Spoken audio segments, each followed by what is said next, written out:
दोस्तों, अगर आप एक मुस्लिम हैं तो काफिर वर्ड जो काफिर शब्द है उससे बखूबी वाकिफ़ होंगे। लेकिन अगर आप एक नॉन मुस्लिम हैं तो काफिर शब्द से वाकिफ़ नहीं होंगे। फिर भी अपने लाइफ में कहीं ना कहीं ये वर्ड, ये शब्द कहीं ना कहीं ज़रूर सुना होगा। हो सकता है कि काफिर शब्द का मतलब आपको ये बताया गया हो कि दुश्मन को मारना, काटना। अगर इस वर्ड का असल मतलब आप समझना चाहते हैं तो इस वीडियो के अंत तक बने रहें, और समझ में आए तो प्लीज़ अपने दोस्तों में भी शेयर कीजिए। तो चलिए अब हम काफिर शब्द का असल मतलब जानते हैं। बट इससे पहले हम ये जानते हैं कि काफिर शब्द का कब और क्यों इस्तेमाल हुआ। इस्लाम जब अपने इब्तदाई दौर में था तो पैगम्बर इस्लाम अपने राह हक में लोग को बुलाते थे और खुदा का हुक्म लोगों को सुनाते थे। तो जिन्होंने उनकी बात सुनकर राह हक इख्तियार किया तो वो ईमान वाले कहलाएं, यानी बिलीवर हुए। और जिन्होंने उन्हें झुटलाया और खुदा के आदेश का, खुदा के हुक्म का इनकार किया, वो काफिर यानी डिनायर हुए। हालांकि काफिर शब्द अरब देश में काफ़ी पहले से चलन में था, जो बेसिकली कुफ्र से बना, जिसका एक मतलब होता है छिपाने वाला, दूसरा नाशुक्रा और तीसरा इनकार करने वाला।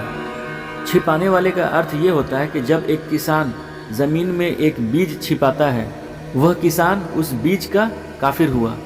इसी तरह अंगूर का जो छिलका होता है वो अंगूर को छिपाता है, तो वह छिलका अंगूर का काफिर है।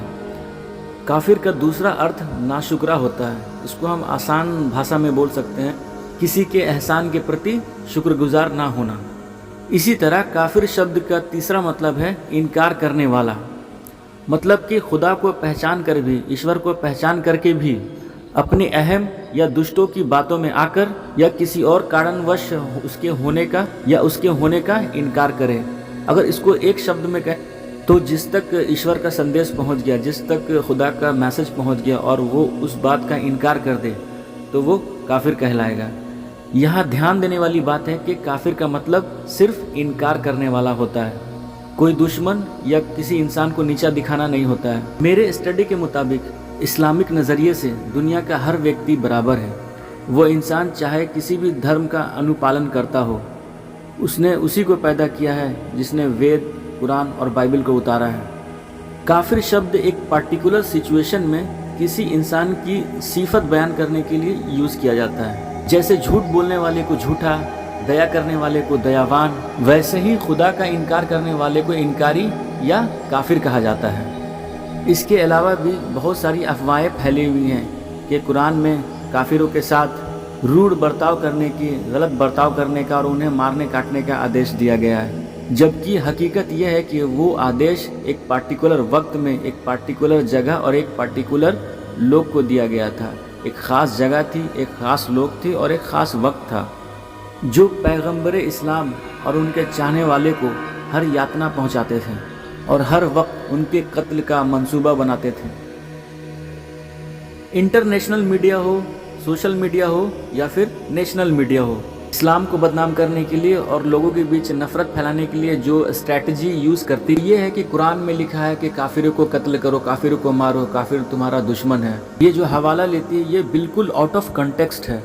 और एक आयत जो अक्सर मीडिया में बार बार दोहराई जाती है वो है सूरह तौबा की आयत, सूरह नंबर 9 और आयत नंबर 5, जिसमें मीडिया कहती है कि इसमें लिखा है कि आप जहाँ भी काफिरों को पाओ और उनका कत्ल करो। जब आप कुरान शरीफ खोलेंगे और पढ़ेंगे सूरह तौबा का सूरह नंबर 9 और आयत नंबर 5 के एक सुलह थी मुसलमान और मक्का के मुशरिकीन के बीच, और ये सुलह एक तरफा मक्का के मुशरिकीन ने तोड़ दी थी।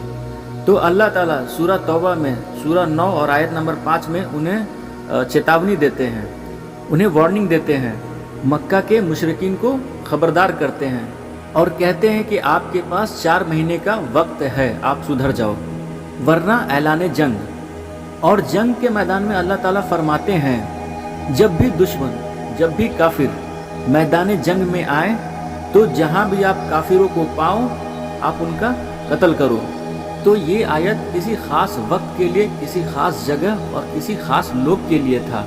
फिर आप सूरह तौबा के सूरह नंबर 9 और आयत नंबर 6 में पढ़ेंगे कि अगर कोई काफिर सुलह चाहता है तो उसे सिर्फ छोड़ मत दो, उसे ऐसी अमन के जगह पे महफूज पहुंचाओ।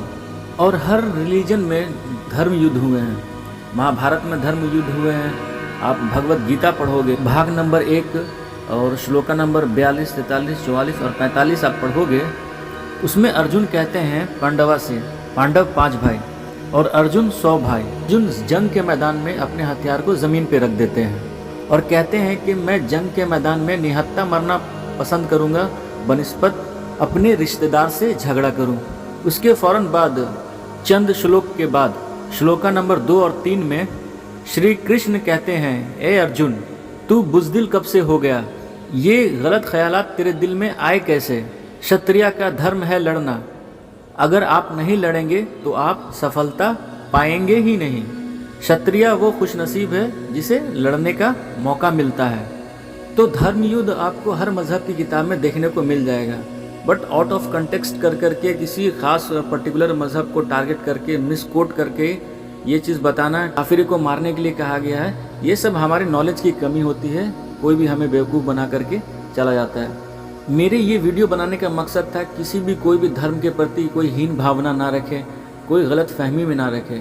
सारे धर्म की किताब जो भी हैं सब सच्चाई की तरफ लेके जाते हैं और आपस में लड़ाई और लड़ने की बात नहीं करते हैं। तो हमें हर धर्म का नॉलेज का इल्म होना चाहिए जिससे हमें सच्चाई का पता हो। उम्मीद है ये वीडियो आप लोगों को पसंद आया हो। अगर पसंद आया तो लाइक, शेयर और सब्सक्राइब ज़रूर करें।